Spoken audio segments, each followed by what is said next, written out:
Our speaker this evening has over 24 years. 25.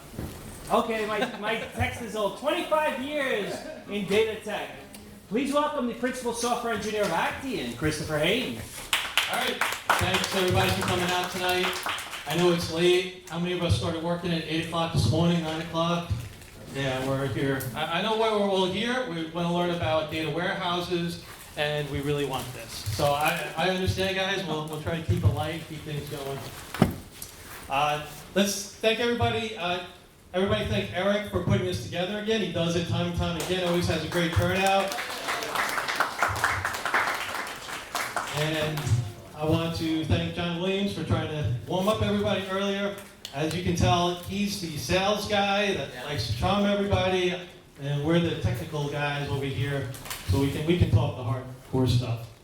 But thank you guys for coming. Standard disclaimer: sell your first child, all that stuff.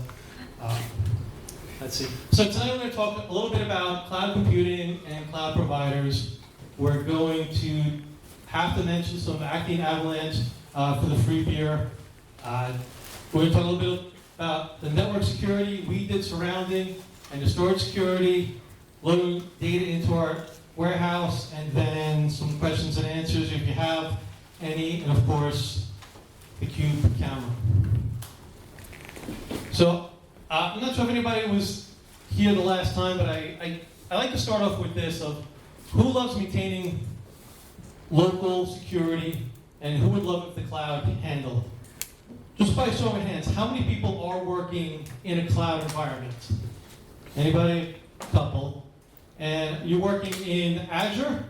Any hands for Azure? No hands. AWS? A few hands AWS. GCP? Google Cloud? Anybody? 1, 2? All right. We're going to focus on AWS and Azure. Tell you a couple of little differences. They're minor. And then we'll see if we can give you a little education. Now, if you're hardcore cloud developers, hopefully all of this will seem very simple to you. If you haven't used a cloud before, hopefully give you a little bit of an introduction and open you up to trying some things out. So, cloud computing. I'd just like to go over this real quick. Cloud computing is a model for enabling ubiquitous, convenient, on-demand network access to a shared pool of configurable computer resources that can be rapidly provisioned and released with minimal management effort or service interaction. That's a mouthful for saying computers in somebody else's basement. That's what I like to say cloud computing is. There's a few different demands, but it's the service models I want to talk about. Software as a service, platform as a service, or infrastructure as a service.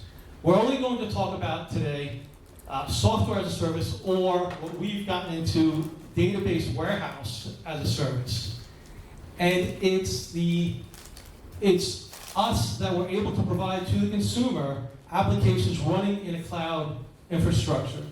You basically don't have to configure any of the hardware, any of the software. You just connect to use it. It is done on a license subscription-based. You usually access things through a web server. And if you've used anything like Salesforce.com, Office 365, Dropbox, these are all software as a services. But what we're focusing on is a data warehouse or a database as a service. And you might ask yourself, why do I want to move my cloud data my data to the cloud? Well, if you think back years ago, we had megabytes of data, right? Everybody's phone is now in gigabytes, not even megabytes. So you had very small orders, very small amounts of data in detail. Then it kind of got to this gigabytes when we were talking about CRM systems. And then all of a sudden we're talking about terabytes. Now, even a year or two ago, a terabyte seemed like a lot. When you had all this history, web logs, order history, all this amount of data. But now, that's not even considered big. Now, petabytes is where it's going to. Right? It's only going to be a matter before the next iPhone comes out with a petabyte of data. It's going to, memory just is growing leaps and bounds. And now we have big data.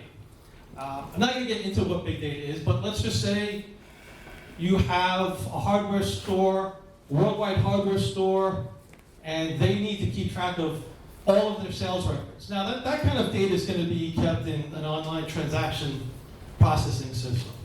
But when you want to actually get down into mining that data, figuring out, finding analysis, and correlating it with storm data to find out how many sheets of plywood sell right before the news broadcast the fact that there's going to be a hurricane coming.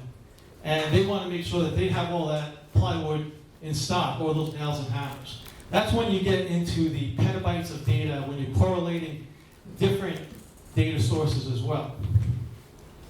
So disk is getting cheaper and cheaper. You can keep it in-house, but what? Let somebody else manage it. And that's why companies like AWS and Azure have been growing.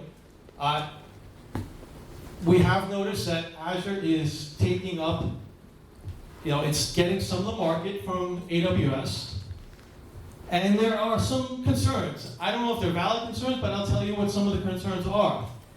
We have potential customers out there that might be in the retail sector. And they're worried that if they store their data on an Amazon system, that somehow Amazon is going to get into their data, find out all their sales records, steal that information, and use it to put that competitor out of business, because Amazon wants to rule the world, and these people are scared. Honestly, I don't know if that's possible or true. I think it's a little bit ridiculous, but this is some of the stuff in the real world that corporations are saying, we absolutely won't use Amazon because we're scared. We don't want them to have their data.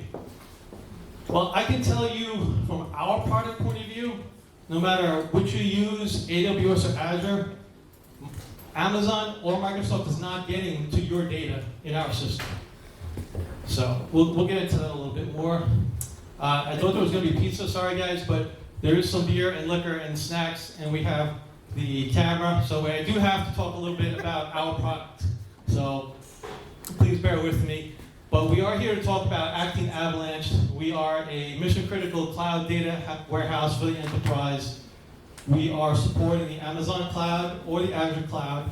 We have plans to support GCP as well. We haven't gotten very far with it, but we are finding, as I said, that there are people who don't want to run on Amazon. And there are also people that don't want to run on Microsoft. So there's a couple different camps. So just to let you know, we have a console that you log into. We handle all the authorization, all the provisioning, all the managed services, whether you're in the Amazon Web Services, where you can spin up your servers, or in the Azure. And you don't have to have your own accounts. You don't log into Amazon, you don't log into Microsoft. We are handling all of that user authentication ourselves. And once you have your data in either one of these clouds, you're going to want to connect to it through various tools, whether it's Tableau, Power BI, maybe it's Looker, or just even connecting through Python or JDBC or ODBC. And we give you that ability to connect either way. So what we want to talk about tonight is just how secure is Avalanche on AWS and Azure, because it is a valid concern. If you put your information into the cloud, could other people get to it? Well, you hope not. And we've done everything on our side to make that as secure as possible. So we use what's called an AWS Virtual Private Cloud, or VPC. We use an Azure Virtual Network, or a VNet. And then we do have an option so that if you wanted to have a dedicated firewall device, such as Palo Alto, to connect your corporate network directly to one of either Amazon or Microsoft's network. And you control the access through a whitelisted IP address. You will put in the IP addresses of your corporate office, of your local data center, or if you're a home worker, that can go in there. Normally, if you're a home worker, you would VPN into your corporate network, and all of your web traffic would be routed through there, because you do want to keep it secure, and you only want to let people in that you want. If we had this, and this is a kind of a default, I don't know, again, how familiar you guys are with AWS or Azure. If you fire up a virtual machine, you have the ability to control your security groups and your IP list. So the default, I think, is if you create a machine, the entire world can access it. And that's not good. You know, if you have a machine that you don't care about, it's fine. They probably won't get in anyway, but it would be open. What we've done is we control all of that. You can't get in through our security group. Once your data is in the cloud, is loaded onto our database, everything is encrypted. We encrypt the files on disk. So if somehow somebody, Amazon or Microsoft or some other hackers were able to get a copy of your files on disk, they really couldn't do anything with it anyway. And then any communication, whether it's JDBC, ODBC, or any of the other networking communication, is end-to-end encrypted. And again, that's using our drivers connecting to our database. And that is a default. We enforce that. Our standard product, there is an option to turn that encryption off, but we enforce it in our cloud product. So just to talk a little bit, security. If you read the definition by Gartner, security is a combination of people, policies, processes, and technologies employed by the enterprise to protect its cyber and physical assets. All right? If you have your own data center, show of hands, does anybody here maintain machines, maintain equipment, have to worry about servers? Or is everybody kind of on the application side? All right, you guys are all lucky. You don't have to worry about the hardware, power supplies, who has access to the data center, who's getting into the building. There's a lot to worry about when you have a facility. John? I got hacked. You got? Yeah. I lost my credit cards, I lost my driver's license. I had to change my name to John Williams because everybody else had my real name out there.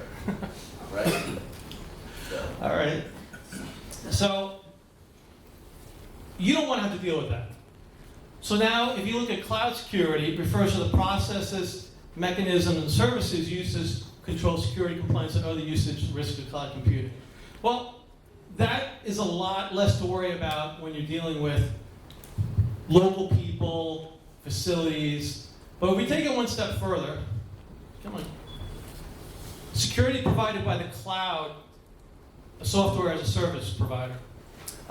This means that the cloud provider, or in our case, us as the database, data warehouse supplier, we're responsible for all that security. It's our neck that's on the line to keep your data safe. The only thing you do have to worry about is your user passwords.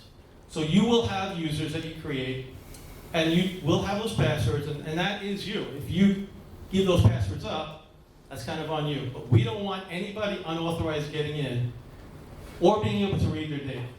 So that takes the full burden right off of anyone. And you know, whether you're a little tiny startup or you're a big corporation, that is something you have to worry about. When you go to the cloud, that's one less thing to worry about. So what's the benefits of using Actian Avalanche? Well, we're going to keep your data safe. As I said, we encrypt all your data on disk or in flight. Amazon and Azure do go through a number of compliance programs in their infrastructure. They get scrutinized every single day. They need to make sure that they are as safe and secure as possible. Actian, on our side, we go through third-party security audits, and I'm not sure if any of you know what SOC 2 is. Familiar with SOC 2? We've passed our first phase of SOC 2. We are pretty much finished with the second phase. We had to wait 6 months in between getting the first phase to the second phase.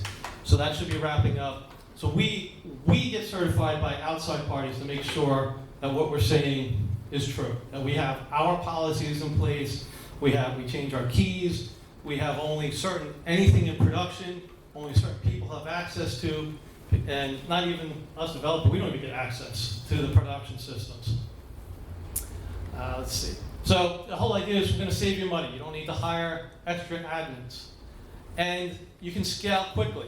If, let's say, a 2-server cluster isn't big enough for you, you need to run more power, we'll fire up a 10-server cluster, whatever it might be. That is the benefits of the cloud and the benefits of using us for security. So I want to give you a little overview. Let's see. Network security, we talked about the network security.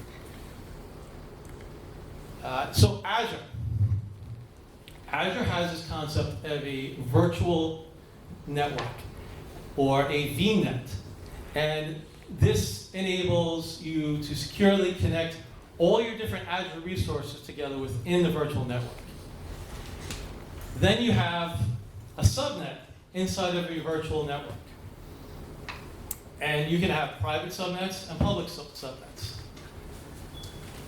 Your security is controlled through a combination of your routing tables and network security groups. This is where your network security group is going to either allow or deny the inbound and outbound traffic to your different types of resources, to your virtual machines. So how many people in here are familiar with networking? We have a couple people. Okay. So, hopefully this all sounds familiar to you guys. If you have any questions, and by no means, I'm sure, hopefully some of you guys out here might even know more about this. Feel free to chime in. If you see something you think you have questions about. So, it all starts with the internet, right? And when you have an account with Azure, it's considered a subscription. Actian we have our own subscription. So you do not need to have an account. You don't have to sign up for an account. You don't have to give them your credit card. It's all done through us. Inside of that subscription, you have what's called a resource group. Everything inside of Azure, whether it's a network device, it's a VM, whether it's a disk, they all fall under this whole umbrella of a resource group. And it actually makes it really nice to track. Inside of that resource group, we're going to create you a virtual network. And all of these things map pretty much to what you might be dealing with in the real world. You have a rack in a closet. You have a Cisco router. You have some cables in there that go to the ports. This is all virtualized. This is all hands off. You don't have to touch any of it. We're doing all of this. Question in the back. Okay, so you're saying if you had an Azure or AWS subscription, if we got your stuff, we would cancel that subscription and get a subscription with you? Only for the Avalanche product. If you're using AWS or Azure for any other type of development work or production work, you still use yours. What I'm saying is you don't need one if you just want to log into our system and create a cluster, a database cluster. Well, in the real world, most people probably already have the data warehouse already, so that's why I'm asking this question. Yes, and second part of this I want to show you is how you would get that data that's on existing either S3 buckets or Azure storage data lakes, and you load it into our account. So most likely you will have an Azure and AWS account for your corporate anyway, but it's separate from our account. Does that make sense? Maybe if you keep talking. Okay. No problem. Inside of the resource group, we're going to create a virtual network interface. We also then start creating our database disk for our Azure Data Lake. We create a master node and worker nodes. The worker node is what gets a public IP and is surrounded by our network security group. And the network security group is what's going to control your IP addresses, what we spoke about earlier, so that only the systems you want access to here can get in here. This is, if you are familiar, if you log into Microsoft Azure, there's lots of documentation. Pretty much everything you see on here is something you can find, you can do your research. And these are basically the icons that they tell you to use. You can download these. And it really helps you visualize the layout. All of this comes down to what's called an ARM template. You define these resources. We're defining all of these resources for you and can start up. All of this is as secure as it can possibly be. I'm showing this to you. This is going to be recorded. It's out there. There's no secrets here. Even if you're knowing this, good luck trying to get into it. So, you know, it's going to be a challenge. You get an extra pair of socks if you can break it. So, our network security group is what's going to define your whitelist and also the ports.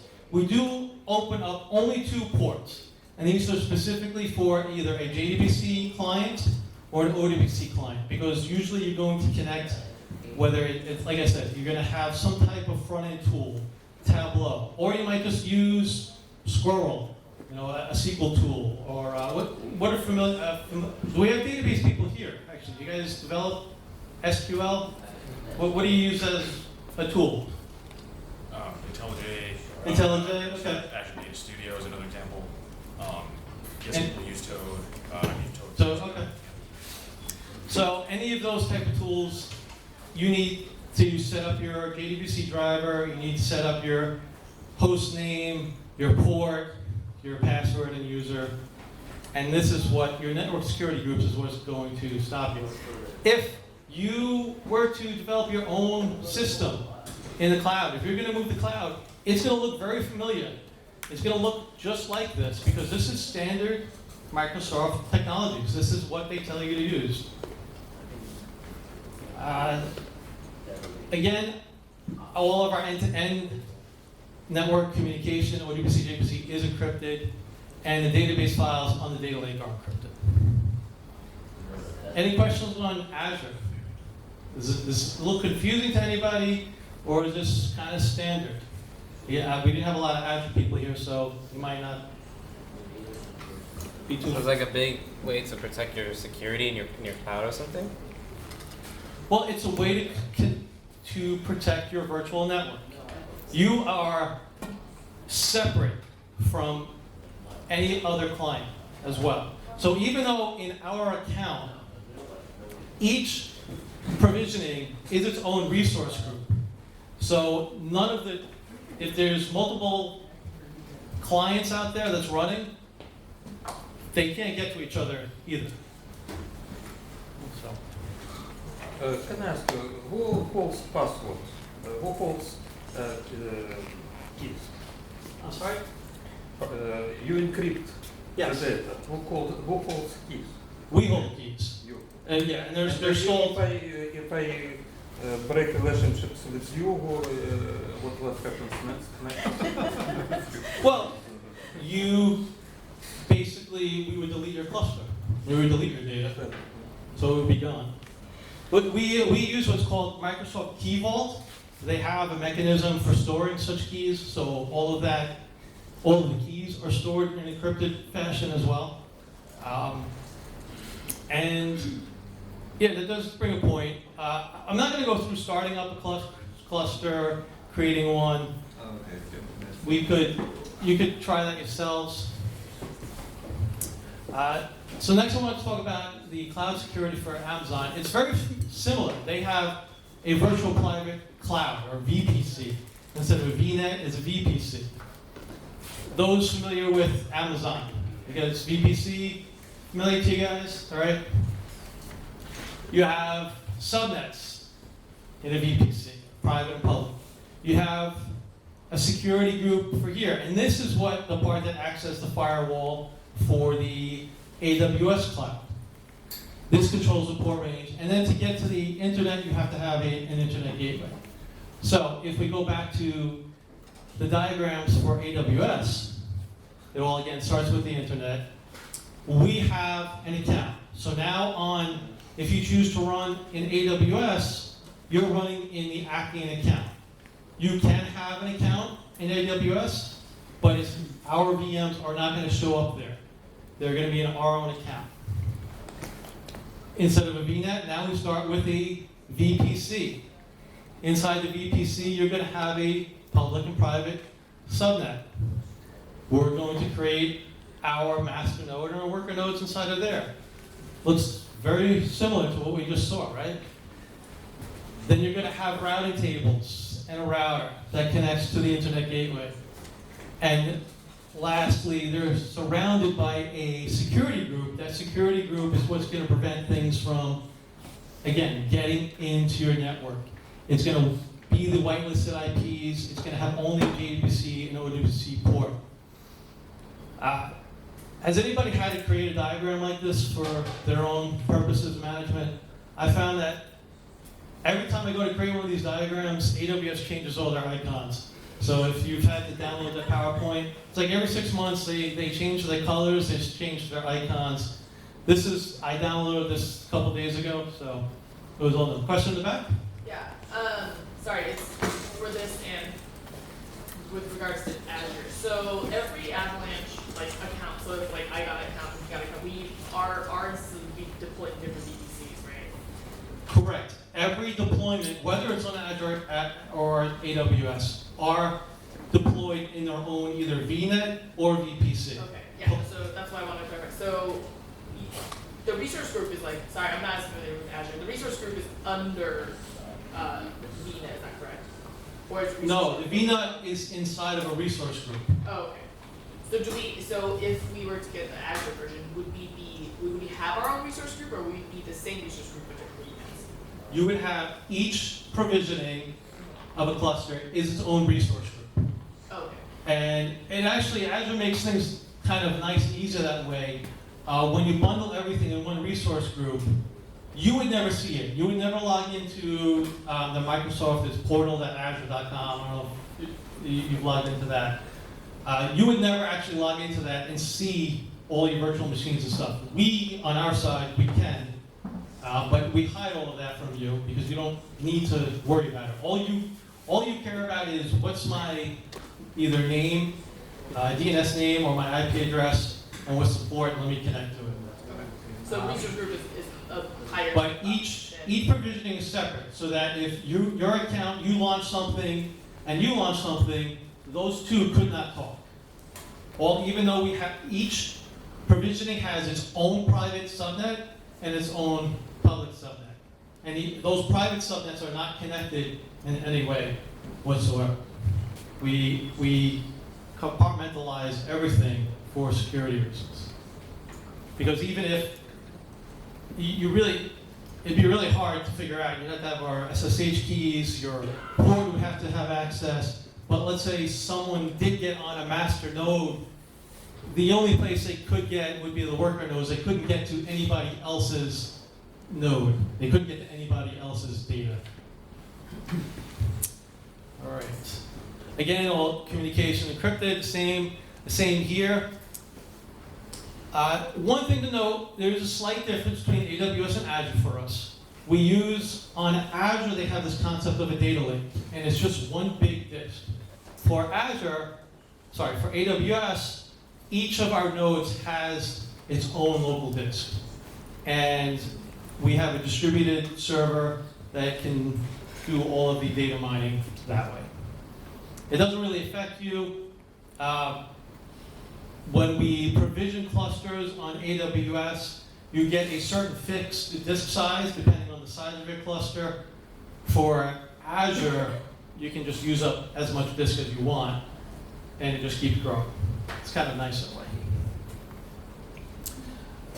And then we do backups to Amazon S3. And again, that's in encrypted form as well. So now we're going to shift gears. I'm talking about everything we do. This is, all the networking stuff on our side is for us to handle and for us to worry about. You don't need to worry about that. But now, you have data, let's say you have a SQL Server, or you have Oracle, or you have Teradata, or Netezza, or one of these other data warehouses. You want to unload that data and get it into our data warehouse, because your data lives somewhere, right? Now I'm going to go through how you can get your data from those systems and share those systems with us.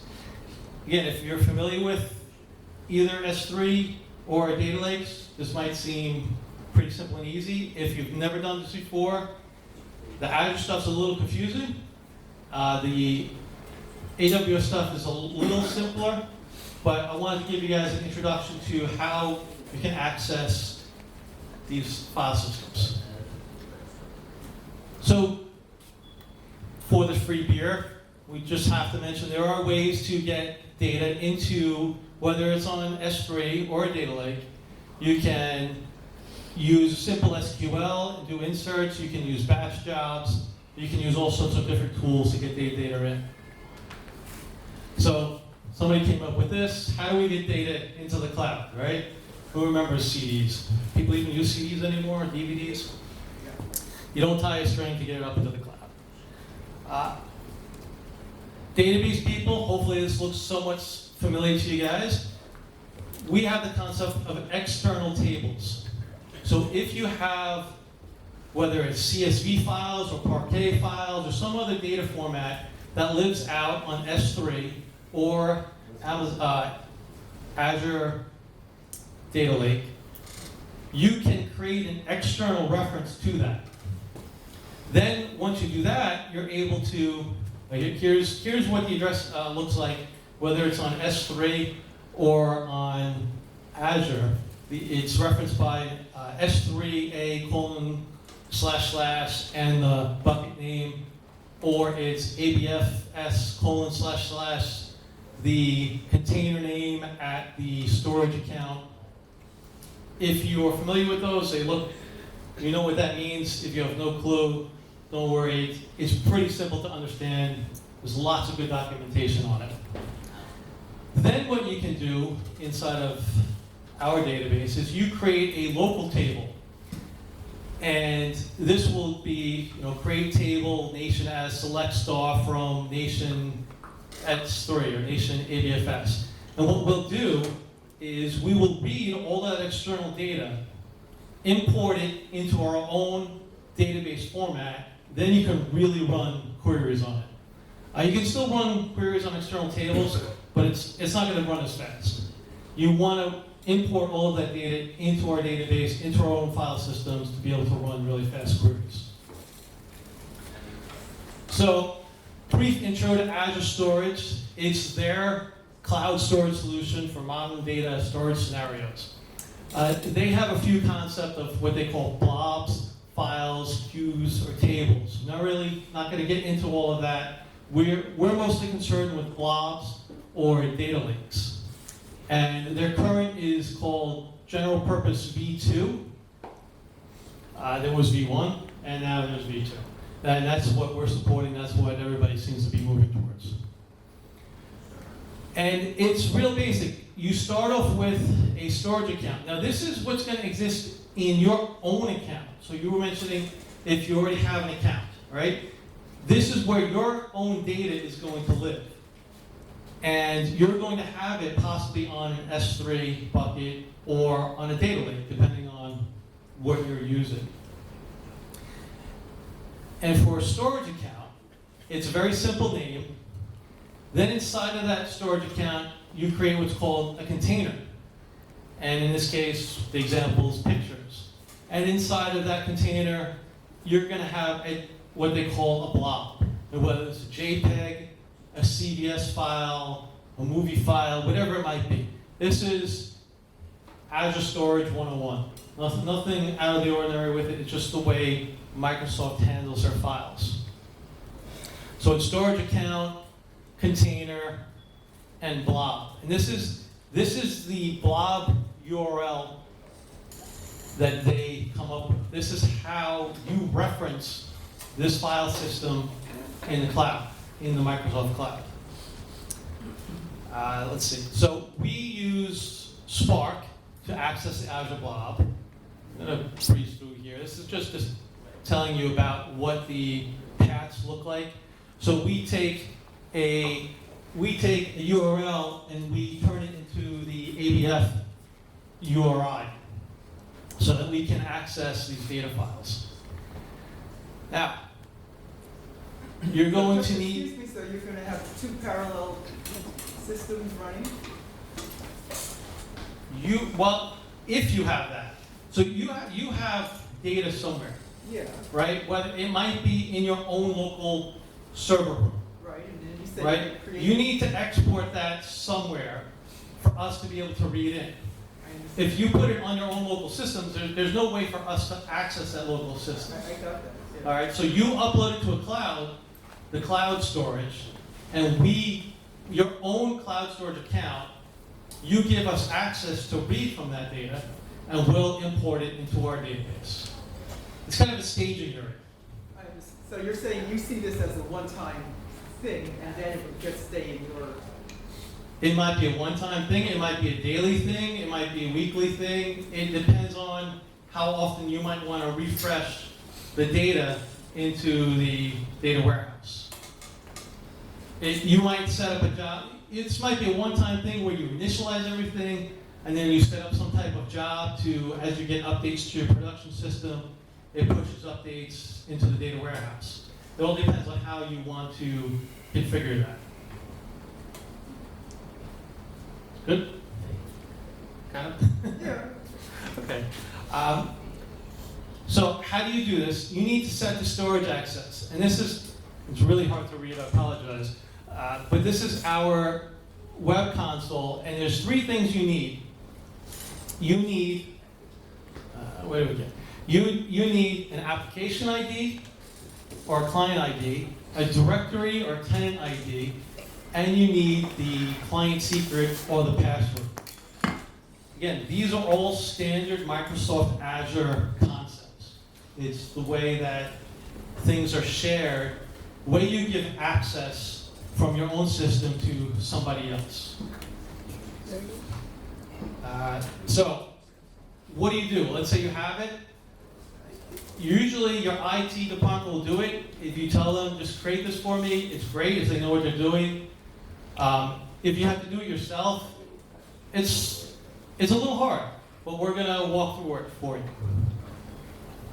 So now, this is where you do need your own Microsoft account. If you're going to run in Azure, and you are going to create your own storage account, you're going to upload your data there, then you need to share that data to us so that our database can access it and import it. So you log into Azure. You then search for what's called an app registration. I wish the quality was a little better, but I guess the resolution is blown out. So once you go to the app registration, you're going to create a new registration. When you create a new registration, you're going to name it. You can give it a basic, simple name. You can choose it for accounts only in your organization or any organization. So we're going to give it, it actually says sales data-app. We're going to register. That was pretty simple. Nothing secret there. But now we're going to take, let's see, it shows you that it's creating. We're going to copy down, again, it's really hard to read, but when you log in, you're going to have an application client ID. And you're also going to have a tenant ID. These are really long, looks like UUIDs that you need to cut and paste and keep track of. Then you're going to go to certificates and secrets. You're going to create a new client secret. You give it a little description. You can say it expires in a year, 2 years, or it never expires. That's the options that Microsoft gives you. So we give a little description about loading sales data into Avalanche Data Warehouse. We're going to click Add. And right down here, it's going to give us this really long, ugly thing. It gives you a little copy button. Hit that copy button and copy and paste that into Notepad or something so you have it. Once you leave the screen, I believe you can't re-access this.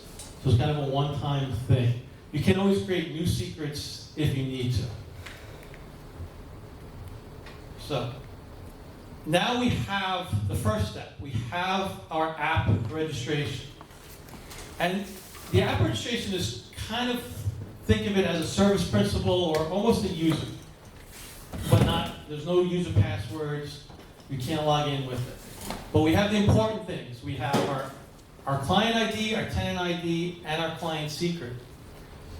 But we still don't have access to the storage account. So now we have to go back in to the Azure console, the Azure portal. This is the Microsoft portal. And we're going to search for storage accounts. Then we click our storage account. And we're going to look for our, it actually says, what do they call it? Worldwide sales data link. And this is where you've already unloaded all of your data onto. We go into that storage account, and we go into what's called the access control, or the IAM. Inside of that, we need to add a role assignment.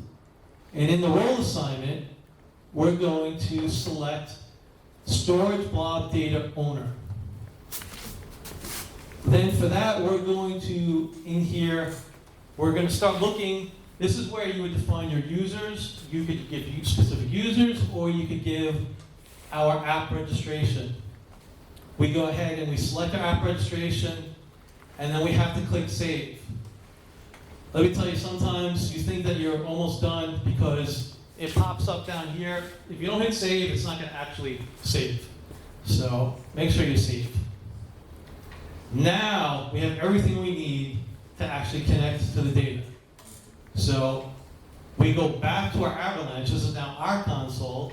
We put in our client secret, our tenant ID, and our application ID, and we set the access. Once we do that, we're able to run that query, that create table, and access the data. Does this look familiar to anybody that's used Azure? A lot of glazed over faces. It's all right. This is not just the way we get access to storage accounts. This is, if you're using any other cloud database, this is pretty much the standard of how you do connections. This is what's called an OAuth connection. If you're familiar with OAuth, see OAuth. All right, so once we do that, we can do our insert into table from our external table, and we can get access to that data lake. Now, if that wasn't confusing enough, we'll talk about AWS in a second. AWS S3. How many people are familiar with S3? I would kind of expect almost everybody knows what Amazon S3 is. It's been around a long time now. And it really is what a lot of people are used to using and seeing. They have what's called access keys, access ID and keys. So this is where you now need your AWS account if you're going to have your database on AWS. You're going to stage your data on an S3 bucket and share that S3 bucket with us. So you log in with your own account. You search for their service of IAM. Once you go to IAM, you go down to users, and you click Add User. Now, you don't actually want to add a user. Yes, you're going to give it a username, and here in this case, we're going to give it Sales Data Loader User. But the important thing is, you only want to give it programmatic access. And that's a little checkbox here. It's a little hard to see, but it's programmatic access or AWS Management Console access. You don't want that to check that box. That's something you as a user that's logging into the console have. But generally, you just want to create this access ID and key and not have to worry about somebody else being able to log into your AWS account and start up VMs or shut down VMs or do anything else. And again, this is standard AWS. This is not us. This is the way Amazon works. So you're going to go ahead and create that user, and you're going to attach a policy. Now, I'm going to show you something that you shouldn't do. You don't want to do this, but you can. You attach an existing policy. We scroll down and we see Amazon S3 read only. We can check that box. That means that this user now has access to any of the storage buckets, the S3 storage buckets in the Amazon account. Don't do this. I did this just to show you this is not the way you want to do it. You can if you only have one bucket or you don't care about the other buckets. So we'll set this and we'll confirm. Now, you're going to create this access key and share key. This is the information you need to write down. These were like the client secrets for Azure, but they're access IDs for AWS. There's only two. You only need two things to remember: access key and secret access key. If you don't copy this now, it's gone forever. So if you mistype it or put it somewhere else or don't copy it, you're going to have to go back in here and create a new one, which is easy enough to do, but you just have to do it. Now, the right way to do this is specify the bucket. So we're going to go back into identity management. We're going to go on policies and create a new policy. This would be a custom policy. We're going to choose the S3 service. And for the S3 service, we're going to choose the options of list and read. Because we don't want to write your data. We don't want to overwrite your data. We just want to be able to read it. We then are going to attach the specific bucket. And in here, we're going to say the world sales data bucket. We're going to add that. Now we have a new policy that we're going to name World Sales Data Policy. Right? We're going to review it and save it. Now we're going to go back into users. And we're going to bring back our sales data loader user. We're going to attach an existing policy. We're going to search world, which will bring up our world sales data policy. And we're going to attach that policy to that user. And we're going to take off the other one. We're going to take off the Amazon S3 read only for the world.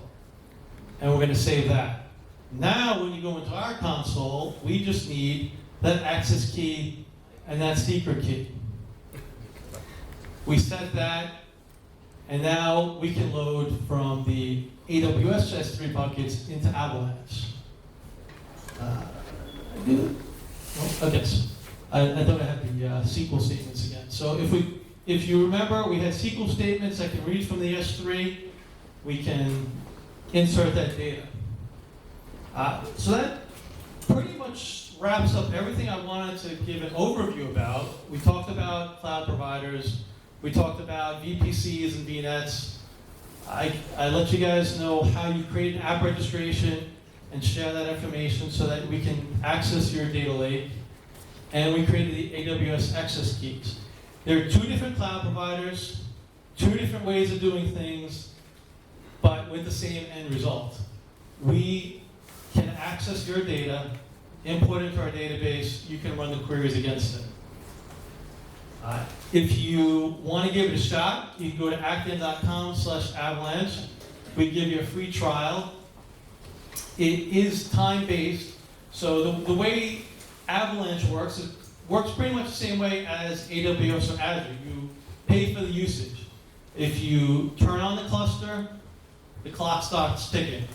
If you shut it down, it pauses until it runs out of the money. But if you're used to using Redshift or Snowflake, or if you're using in-house like an Oracle or SQL Server, we are the alternative. We can give you a better price performance. I'm sure John can talk to you all about the salesy side of things. But if you want to talk technical, we'll be here for a little bit. I appreciate everybody's time. And now we have things from everybody. Any questions? Wait, before we do Please. questions, I just want to ask sorry. if everyone has You're doing received I guess not. If you haven't put your business card in here, you're going to miss your opportunity. We're going to soon raffle off the Polaroid Cube. Lots of cool stuff. I Go really for it, appreciate Uncle. everybody staying here so late, and please get your card in there. So if anyone wants to, it's up here. You can come up, and then we're going to do some Q&A, and then we'll do the raffle. We have a few questions. So since you use the Amazon as your thing you provided AWS answer, do you feel like Amazon can be very secure as well? Either one. Either one to us is just as secure. From the network side of things, from the disk side of things, the storage, the storage on disk, both have the same exact concepts. They both do the same thing, just in different configuration files. But they're both as secure. From our standpoint, there's no way for us to recommend one over the other. Usually a corporation will decide if they're going with Microsoft or if they're going with Amazon. It's just kind of the way the world works. We've noticed a lot of people end up going with Azure because there's Microsoft sales reps everywhere. Every company has some kind of Microsoft sales rep, whether they're selling them operating systems, they're selling them Office, or whatever else. So there's always a Microsoft sales guy has their foot in the door all the time. That seems to be why people are leaning towards the Microsoft side of things. But Amazon, from a technology point of view, from our point, they're both just as safe and secure. It is, again, up to you to keep your passwords safe and secure. Let's see what else. Any other questions? Go for it. I have one. So what kind of technologies you use for data warehouse? I mean, you mentioned Spark, but I'm wondering that AWS has Redshift, for example, or you can also query from S3 directly with Athena. So what's the benefit of using this, or are you also using Athena or Redshift in the background? Let me see if I can rephrase the question. What is the database in the background and how do you access it? Yes, basically. So it's not Redshift. Redshift, we are our own database technology. So if you're familiar with Redshift, if you're familiar with SQL Server, we are another database engine. And the way you connect to our database engine is the same way as you connect to those through SQL. So you basically wrote your own database, or We provide our own database. You are our own database engine. Do you use Our data SQL? warehouse. Sorry? Do you use SQL for your database? Do we use SQL for the database? Yes. We're SQL 92 compliant, I think it is. So standard, select statements, create statements, joins, all the fancy stuff you can think of. Encrypted too, right? Sorry? Oh, that's also encrypted. All the stuff in the database. The database is encrypted and it's secure, right? The data files themselves on disk are encrypted. So if somebody copied them off, they couldn't do anything with them.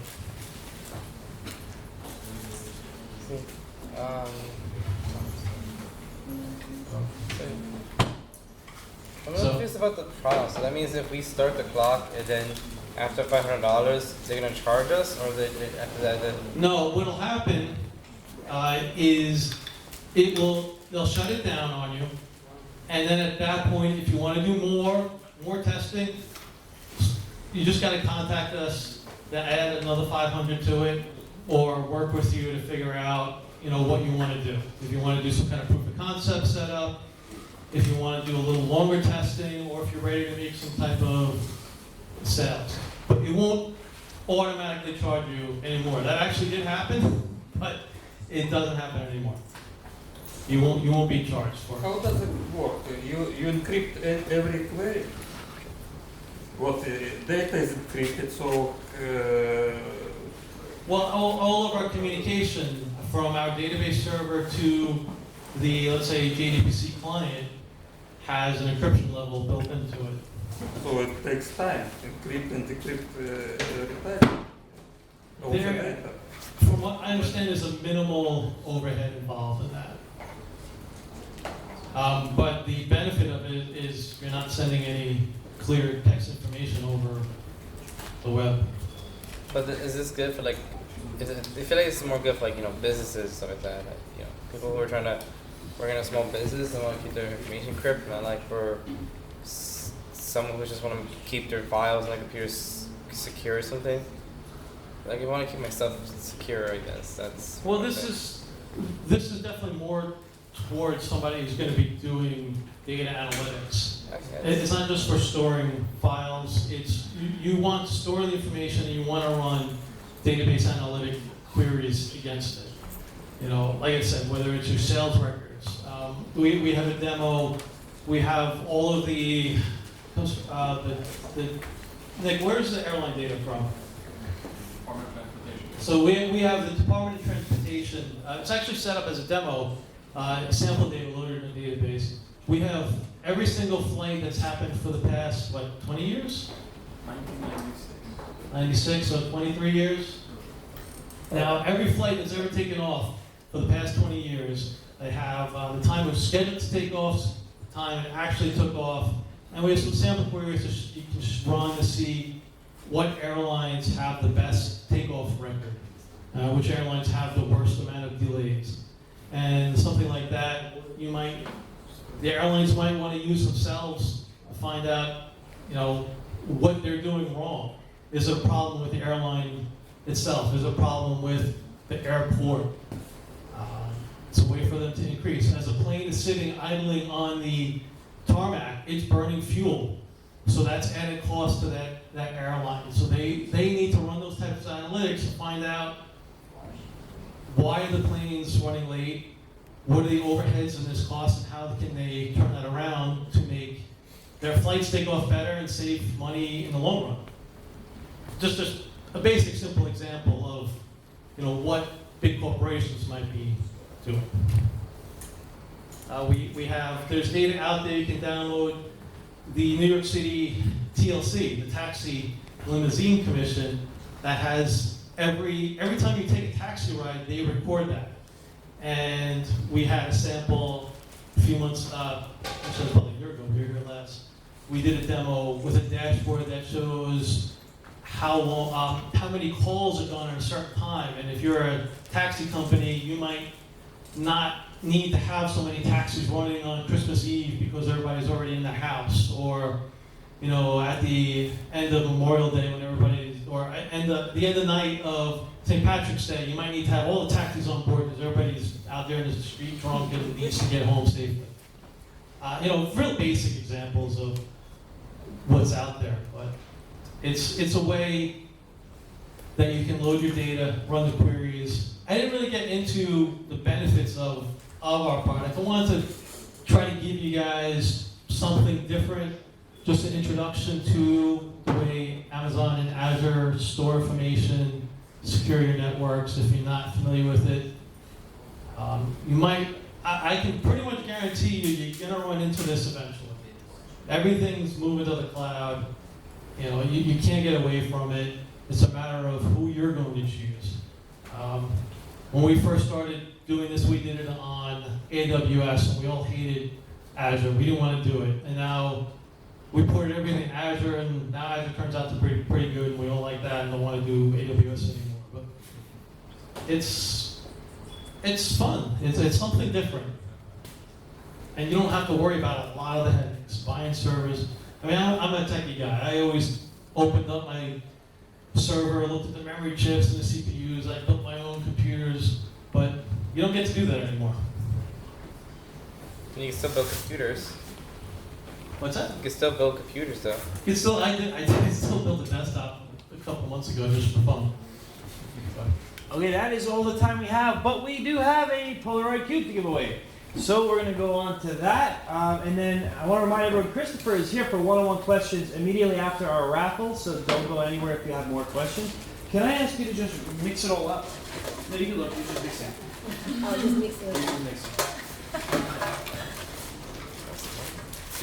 I like when you with the camera, the slideshow. Can I ask What's you that? to I look like for the that time of the direction camera and slideshow. Like that they way told you can to have that share the for raffle. I just Googled that and that's the image that came up, so I took it. I haven't even seen one of these before. Sharaf? Nope. All right. Reach and grab another one. Oh, it's one That of one is, let's see. I think it's yours. This person folded it all up. Superman Man. All right. Congratulations. Come to me in a minute, and I'll give you the prize. So Christopher is here for one-on-one questions. Feel free to come up right now and ask. Thank you all for coming. Thank you, Christopher Hane. No problem. I want to thank Layer East for letting us use our space and appreciate it. Great facility here. Come on up. Thank you. Thanks everybody for coming.